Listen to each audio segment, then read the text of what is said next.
Hello everyone. Today we will discuss about source of irrigation. पिछले video में हम लोगों ने इरिगेशन के बारे में जाना था, अभी हम लोग सोर्स ऑफ इरिगेशन के बारे में जानेंगे।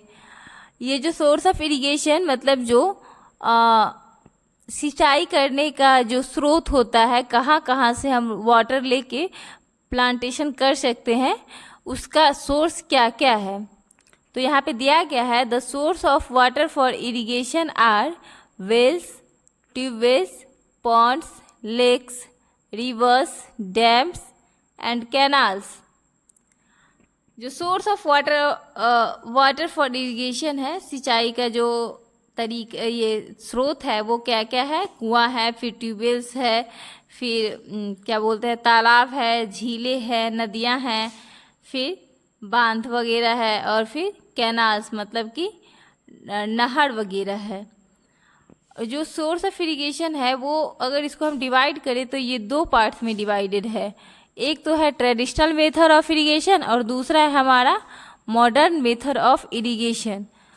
तो आज हम लोग ट्रेडिशनल मेथड ऑफ इरिगेशन के बारे में अभी जानेंगे। तो ट्रेडिशनल मेथड ऑफ इरिगेशन में क्या क्या है उसके बारे में जानते हैं। यह है हमारा traditional method of irrigation. Traditional that means कि जो काफ़ी पुराना है वो सब।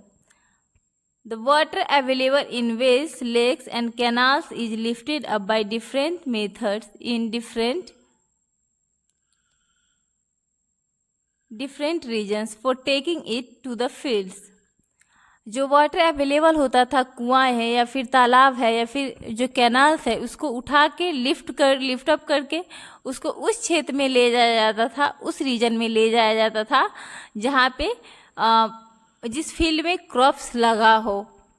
तो इसके लिए बहुत सारे टेक्निक्स का भी यूज किया जाता था, उसके बारे में हम लोग अभी जानेंगे।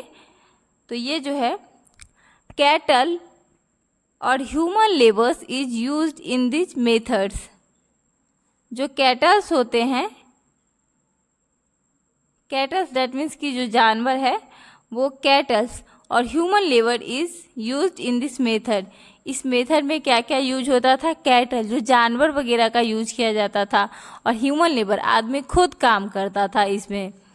सो दिस मेथड्स आर चीपर। ये जो मेथड्स था, ये जो तकनीक था, ये काफ़ी सस्ता था बट लेस इफ़िशिएंट, लेकिन बहुत कम ही प्रभावी था।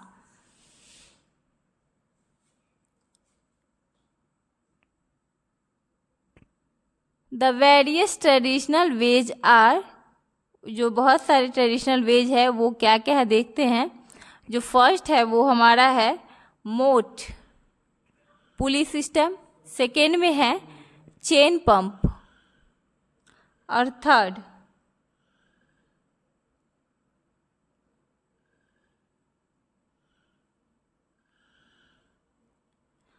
हमारा है ढेकली, और जो फोर्थ है वो है रहट या फिर लीवर सिस्टम। ये सब का ये फिगर दिया हुआ है जो हम अभी आप लोग को दिखा रहे हैं।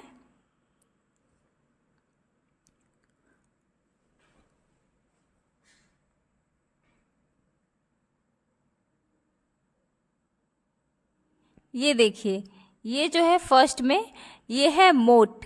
इसमें क्या होता था कि यहाँ पे जो ह्यूमन है खुद काम करता था, ह्यूमन्स लेबर होता था। इसमें से जो यहाँ पे चेन है, चेन लगा हुआ मोट में यहाँ पे है, उसके ये रस्सी के हेल्प से पानी को निकालता था इस बकेट में, और पानी को ले लेके फिर डालते जाता था, और इस तरीके से ये धीरे धीरे जिस खेत तक जाना होता था वो खेत तक पहुंच जाता था। तो इसमें देखिए ह्यूमन लेबर बहुत ज़्यादा लग रहा है, लेकिन उतना एफिशिएंट नहीं है, क्योंकि पानी बहुत सारा इसमें बर्बाद हो रहा है। बर्बाद हो रहा है कि नहीं, इतना दूर में जहाँ क्रॉप्स है यहीं तो ज़रूरी चाहिए, लेकिन इधर बहुत सारा पानी वेस्ट हो जा रहा है, तो उतना एफिशिएंट तरीका नहीं था ये। अगला जो है वो जो है ये है चेन पंप। ये देखिए, ये है चेन पंप, यहाँ पे भी एक चेन लगा हुआ है, ये जो है ये दोनों चेन लगा हुआ है, और यहाँ पे बकेट लगा हुआ होता था, जिसके कारण मतलब यहाँ पे चेन के सहारे ये घूमता था, ये जो व्हील्स है घूम घूम के आता था, और यहाँ पे एक बकेट लगाया गया था, जो बकेट के हेल्प से इसमें पानी आता था, और इसके सहारे जहाँ भी ले जाना होता था वहाँ पे इसको ले जाया जाता। तो ये भी इतना इफिशिएंट नहीं है मेथड। अगला है यहाँ पे सी में है ढेकली।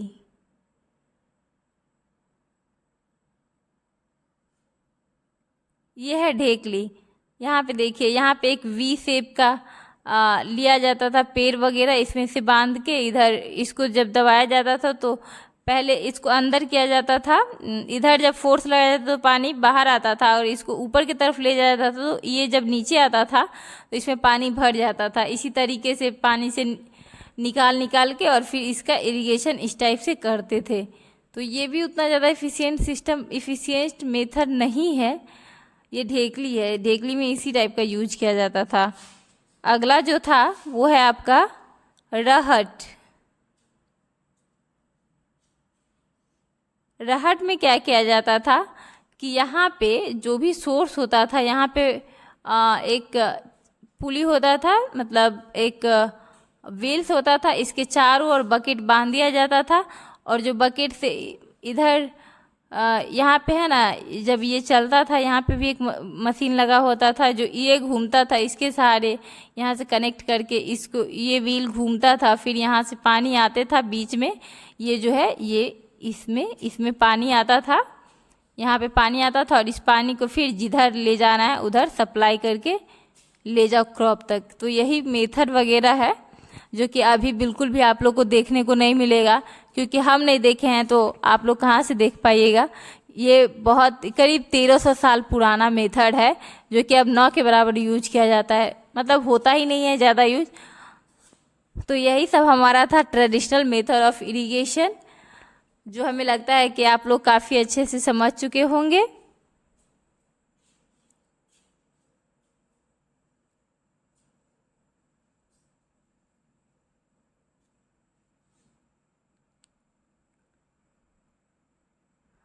आगे है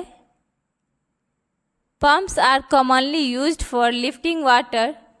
जो पम्प्स वगैरह है उसका यूज किया जाता था पानी को उठाने के लिए, मतलब ऊपर उठा के फिर मतलब जो कुआं वगैरह होता था वहाँ से उठाने के लिए पानी को लिफ्ट अप करने के लिए क्या चीज़ का ज़रूरत पड़ता था? पंप्स का ज़रूरत पड़ता था। Diesel, biogas, electricity and solar energy is used to run these pumps. जो पंप्स वगैरह होता है इसको चलाने के लिए डीजल चाहिए, यानी तो फिर बायोगैस चाहिए, या फिर इलेक्ट्रिसिटी पे चलता है, या फिर सोलर एनर्जी पे। मतलब इसको रन कराने के लिए, पंप को रन कराने के लिए इसको कुछ ना कुछ चाहिए। जब तक हम इसमें कोई ईंधन नहीं देंगे, फ्यूल्स नहीं देंगे, तब तक पंप वगैरह नहीं चलेगा। इसको कोई एनर्जी चाहिए, या इलेक्ट्रिकल एनर्जी दीजिए, या फिर सोलर एनर्जी दीजिए, या फिर बायोगैस, या फिर डीजल। ये सब पंप्स को चलाने के लिए ज़रूरत है। और पंप्स के हेल्प से हम लोग क्या करते हैं, जो पानी होता है नीचे में उसको पंप को चला के फिर निकाल के और फिर जहाँ हमको ले जाना रहता है उसको ट्रांसपोर्ट कर लेते हैं। Thanks for watching. अगला जो है मॉडर्न मेथड ऑफ इरिगेशन, उसको हम लोग नेक्स्ट पार्ट में डिस्कस करेंगे।